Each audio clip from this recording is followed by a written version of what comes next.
Hello friends, नमस्कार विद्यार्थी मित्रांनो.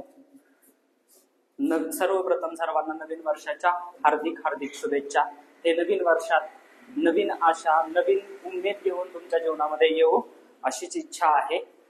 तर जसं की आम्ही तुम्हाला प्रॉमिस केलं होतं त्या पद्धतीनं आम्ही आजपासून गणित भाग 2 चे व्हिडिओ रेकॉर्ड करायला आणि तुमच्यापर्यंत पोहोचवायला सुरुवात करत आहोत.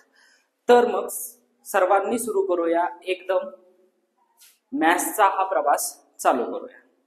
तर आज आपण पहिल्यांदा शिकणार आहोत सिमिलॅरिटी म्हणजेच समरूपता हा धडा शिकायचा कसा. आता मॅथ्स पार्ट 2 हा शिकायचं कसा आहे आपल्याला इथून पुढच्या संपूर्ण व्हिडिओमध्ये दोन्ही माध्यमातून शिकायचं आहे. एक मराठी माध्यम आणि दुसरं सेवी माध्यम.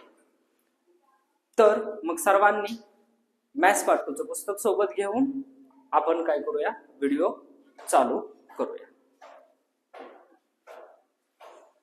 तर सिमिलॅरिटी हा धडा जो आहे त्या धड्यामध्ये आपल्याला काय शिकायचं आहे, दोन त्रिकोणांच्या क्षेत्रफळांचं गुणोत्तर म्हणजेच एरिया ऑफ 2 ट्रायंगल्स त्याचा रेशो काढायला आपल्याला शिकायचा आहे 1.1 मध्ये. तर सर्वप्रथम आपल्याला माहित असणं गरजेचं आहे की सिमिलॅरिटी म्हणजे काय असतं, समरूपता म्हणजे काय असतं. तर समरूपता म्हणजे हे असं आडवं नदी सारखं जे चिन्ह असतं त्याला म्हटलं जातं समरूपता. हे कशासाठी दर्शवलं जातं, तर दोन त्रिकोण एकसारखे दिसत आहेत पण ते एकसारखे नाहीत याच्यासाठी काय दर्शवलं जातं, समरूपता हे चिन्ह दर्शवलं जातं. इयत्ता 8वी 9वी मध्ये असताना आपण एक चिन्ह शिकलो होतं, एक बरोबर चिन्ह आणि त्याच्यावर असे नदीसारखं काहीतरी. ओके, मग या चिन्हाला काय म्हटलं जातं, कॉन्गरंट असं म्हटलं जातं. कॉन्गरंट इंग्लिश मधून त्याला म्हटलं जातं कॉन्गरंट आणि मराठी मधून त्याला म्हटलं जातं एकरूपता. आता एकरूपता आणि ही जी समरूपता आहे, एकरूपता आणि समरूपता आहे याच्यामध्ये काय फरक आहे तो आपण काय करून घेऊया, जाणून घेऊया. तर सर्वप्रथम आपण बघू एकरूपता म्हणजे काय. एकरूपता म्हणजे जर समजा तुम्ही आरशाच्या समोर उभे राहिलेले आहात, तर आरशाच्या समोर उभे राहिल्यानंतर तुम्हाला तुमचं प्रतिबिंब जसंच्या तसं तुम्हाला दिसतं. हेच म्हणजे काय आहे एकरूपता. एकरूपता आणि समरूपता म्हणजे काय की तुम्ही आणि तुमचे वडील एकमेकांच्या समोर उभे आहात, म्हणजेच वडिलांचे काहीतरी गुण, वडिलांच्या सारखे तुमचे डोळे असतात, वडिलांच्या सारखे तुमचे कान असतात, वडिलांच्या सारखे तुमचे नाक असतं, असं असतं. पण तुम्ही वडिलांच्या सारखे असता का, सेम टू सेम दिसत नसता. त्यासाठी त्याला काय म्हटलं जातं, त्याला काय म्हटलं जातं, समरूपता असं म्हटलं जातं. तर आपण आता काय बघून घेतला, समरूपता आणि एकरूपता या दोघांच्या मध्ये काय फरक आहे तो समजून घेतला. आता जर गणिताच्या दृष्टीने बघायचं झालं, आता हे दोन्हीच्या दोन्ही टर्म आपल्याला त्रिकोणामध्ये वापरायच्या आहेत, त्रिकोणाच्या मध्ये वापरायचे आहेत. मग आता त्रिकोणाच्या संदर्भात ह्या दोघांचं काय रिलेशन आहे हे आपल्याला बघायचं आहे. मग सर्वप्रथम समरूपता आणि एकरूपता यांच्यामधला त्रिकोणामध्ये काय रिलेशन आहे हे आपण काय करून घेऊ, बघून घेऊ. तर समरूपता म्हणजेच काय, जर समजा दोन त्रिकोण आपल्याला समरूप दाखवलेले असतील, समरूप म्हणजेच सिमिलर असतील, तर त्रिकोण 1 समरूप त्रिकोण 2 असेल तर त्रिकोणाच्या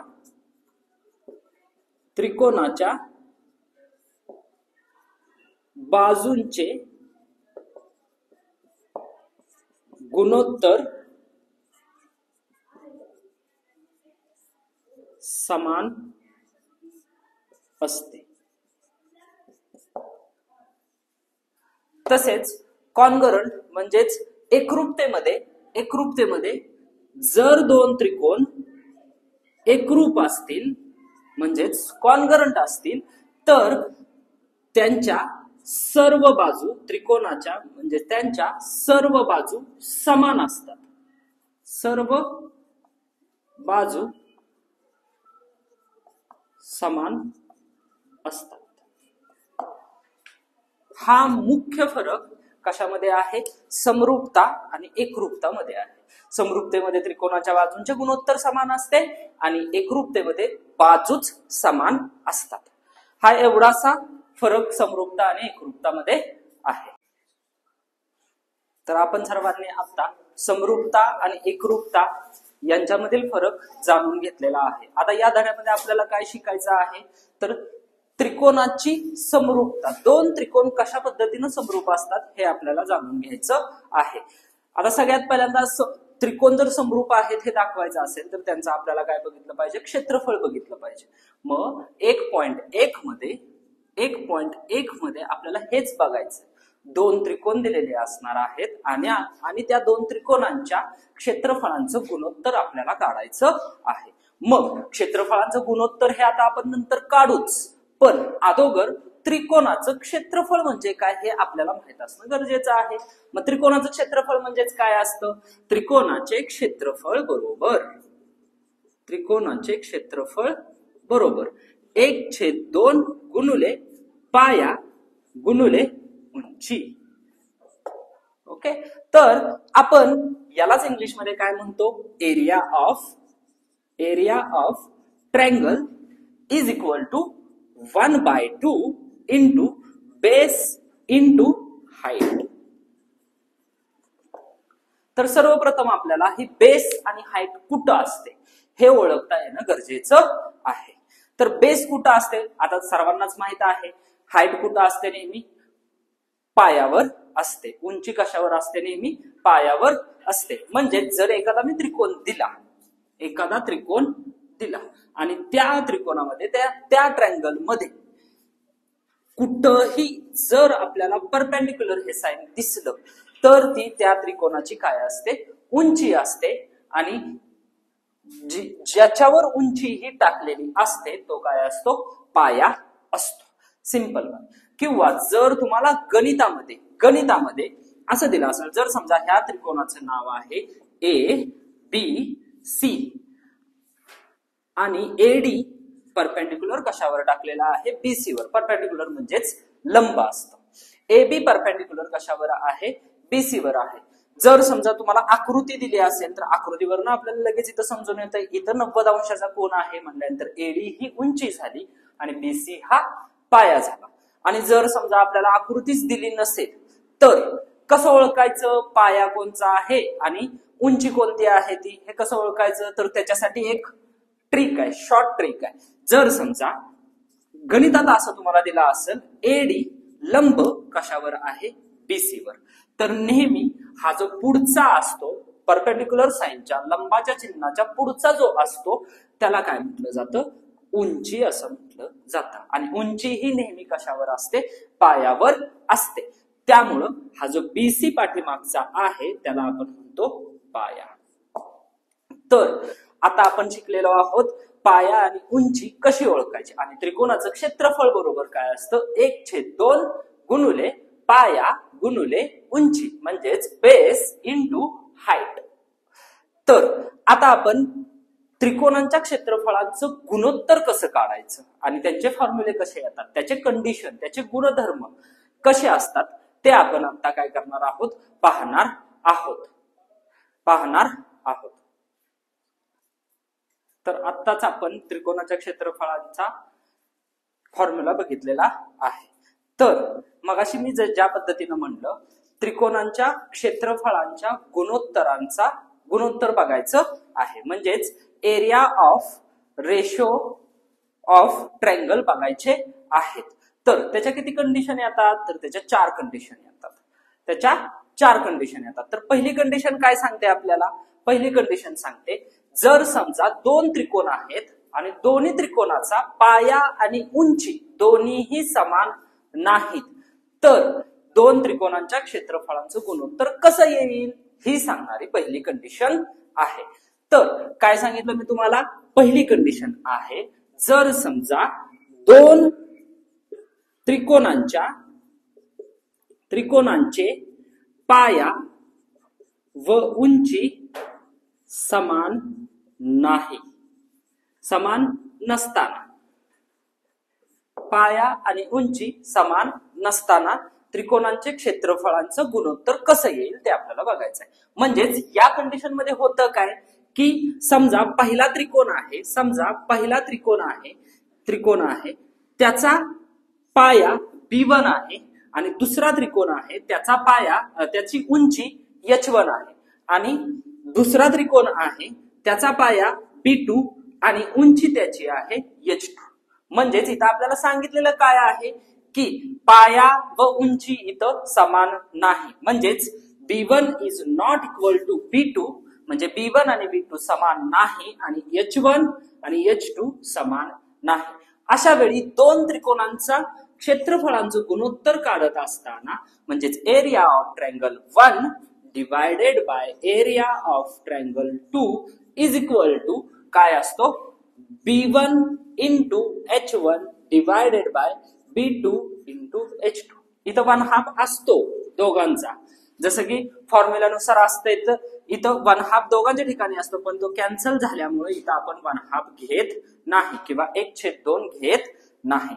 ही झाली आपली पहिली कंडिशन. पहिली कंडिशन कोणती आहे तर दोन त्रिकोणांचा पाया व उंची दोन्हीही समान नसताना दोन त्रिकोणांच्या क्षेत्रफळांचं गुणोत्तर आपण काढत आहोत. तर ते काय असतं B1 गुणुले H1 छेद B2 गुणुले H2. तशीच जसं की मी मगाशी सांगितलं तुम्हाला 4 कंडिशन येतात, तर त्यातली आपण पहिली कंडिशन बघितलेली आहे. आता दुसरी कंडिशन आपल्याला काय सांगते तर दुसरी कंडिशन अशी आहे. आता मी इथं साईडला जरी तो रफ करत नाहीये. दुसरी कंडिशन आहे. दुसऱ्या कंडिशन मध्ये काय होणार आहे तर पाया समान असणार आहे. त्रिकोणांचा काय समान असणार आहे पाया समान असणार आहे. मग दुसरी कंडिशन आहे पाया समान असताना, म्हणजेच इंग्लिश मधून त्याला काय म्हणायचं आहे इफ बेस इज सेम. दोन ट्रायंगल दिलेले आहेत किंवा दोन त्रिकोण दिलेले आहेत आणि दोन्ही त्रिकोणांचे पाया समान आहेत, म्हणजेच आपण काय म्हणू शकतो B1 is equal to B2.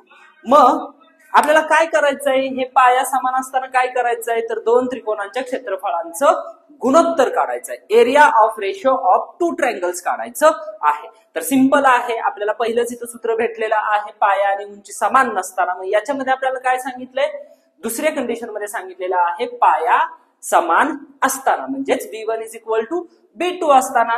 म्हणजेच काय होणार आहे हा B1 B2 कॅन्सल होणार आहे. म्हणजेच कोणाच्या प्रमाणात येणार आहे दोन त्रिकोणांचं क्षेत्रफळ H1 आणि H2 म्हणजे हाईटच्या प्रमाणात येणार आहे उंचीच्या प्रमाणात येणार आहे. म्हणजेच फॉर्म्युला असा होणार आहे area of triangle 1 divided by area of triangle 2 is equal to H1 by H2. ही होती दुसरी कंडिशन पाया समान असतानाची. त्याच्यानंतर तिसरी कंडिशन काय येते तर तिसरी कंडिशन आहे उंची समान असतानाची. तिसरी कंडिशन आहे उंची समान असतानाची. उंची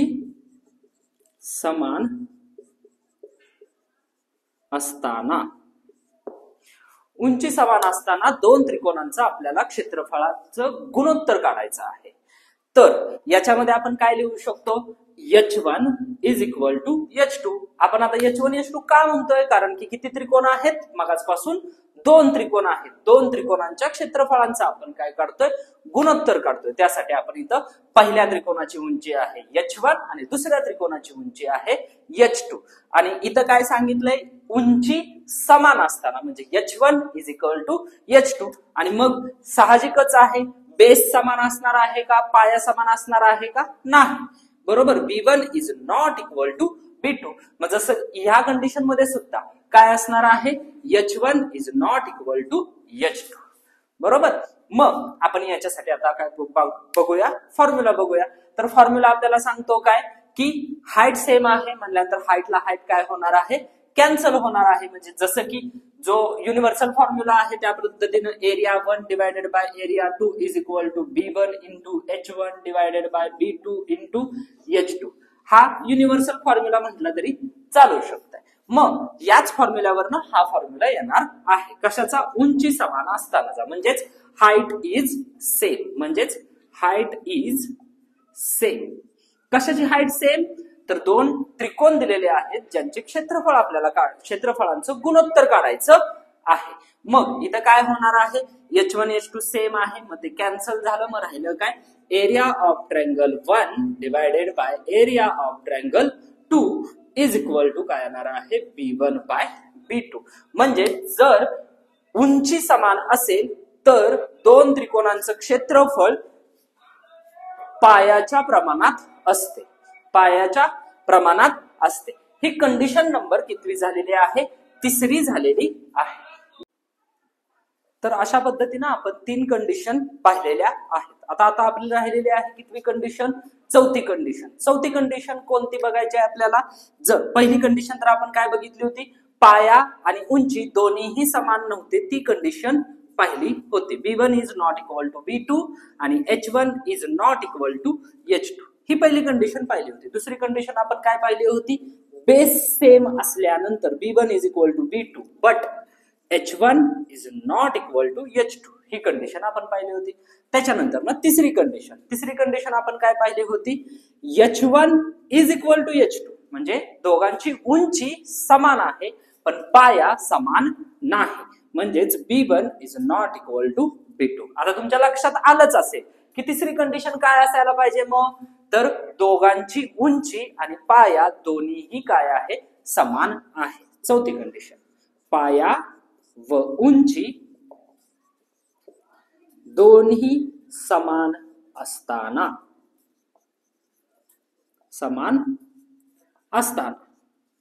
म्हणजेच height and base both are equal. आता कशासाठी पाया आणि उंची समान असताना आपल्याला काय बघायचं आहे यांचं? तर दोन त्रिकोणांच्या क्षेत्रफळांचं गुणोत्तर बघायचं आहे, म्हणजेच ratio of area of two triangles बघायचे आहेत. म्हणजेच ही कंडिशन आपल्याला सांगते B1 is equal to B2 आणि H1 is equal to H2. मग युनिव्हर्सल फॉर्म्युला तर तुम्हाला माहित आहे, ह्या पहिल्या कंडिशन वरनं युनिव्हर्सल फॉर्म्युला दोन रेशोच्या त्रिकोणांचा काढला जातो. तर तो कोणता आहे? तर area of triangle 1 divided by area of triangle 2 is equal to B1 into H1 divided by B2 into H2. मग मी इथं काय सांगितलंय तुम्हाला? B1 is equal to B2 आणि H1 is equal to H2. मग इथं काय होणार आहे? B1 ला B2 कॅन्सल, H1 ला H2 कॅन्सल, कारण की दोघंही काय आहेत? सेम आहेत. म्हणजेच होणार काय आहे? Area of triangle 1 divided by area of triangle 2 is equal to, सर्व जर एकमेकाला इथं कॅन्सल झाला असेल तर उत्तर किती येणार आहे? 1 येणार आहे. म्हणजेच याच्यावरून आपल्याला असं लक्षात येतं की ज्या वेळेस दोन त्रिकोणांची पाया व उंची दोन्हीही समान असेल त्यावेळेस त्या दोन त्रिकोणांच्या क्षेत्रफळांचं गुणोत्तर किती असतं? 1 असतं. हे सर्वांनी ध्यानात घ्या. आणि यालाच काय म्हटलं जातं? युनिटी सुद्धा असं म्हटलं, इंग्लिश मध्ये याला युनिटी म्हटलं जाऊ शकतं. ओके. त्याच्यानंतर ना अजून एक गोष्ट आपल्याला याच्यावरून समजते की पाया आणि उंची दोन्हीही जर समान असतील तर पहिल्या त्रिकोणाचं क्षेत्रफळ आणि दुसऱ्या त्रिकोणाचं क्षेत्रफळ दोन्हीही काय असतं? समान असतं. सिंपल दिसतं. Area of triangle 1 is equal to area of triangle 2. मग अशा पद्धतीनं आजच्या लेक्चर मध्ये आपण काय पाहिलेले आहोत? सिमिलॅरिटी या धड्याचे 1.1 साठी बेसिक पाहिलेले आहे. तर आजपासून 1 महिन्यानंतर 1.5 महिन्यानंतर ना आपला काय येत आहे? 2025च्या बोर्डच्या परीक्षा येत आहेत. सर्वांनी आज एक नवीन वर्ष आहे, नवीन सुरुवात करायची आहे आणि अभ्यासाला परत आणखीन एकदा रिव्हिजन करायला चालू करायचं आहे. आता मी असं बोलतोय याचा अर्थ तुम्हाला सर्वांना लागलेला आहे की हा व्हिडिओ आता इथंच काय झालेला आहे? संपलेला आहे. हा व्हिडिओ इथंच संपलेला आहे असं तुमच्या लक्षात आलं असेल तर तुमची माझ्याकडून एक अपेक्षा आली असेल की आता सर काहीतरी कोणते तरी 3 मॅजिक वर्ड बोलणार आहेत. तर मी ते 3 मॅजिक वर्ड बोलणार नाही. तुम्हीच कमेंट बॉक्समध्ये ती 3 मॅजिक वर्ड टाका. उद्याच्या भागामध्ये आपण शिकून घेऊ 1.1 मधली सर्वच्या सर्व गणित आपण काय करणार आहोत? शिकून घेणार आहोत. थँक्यू.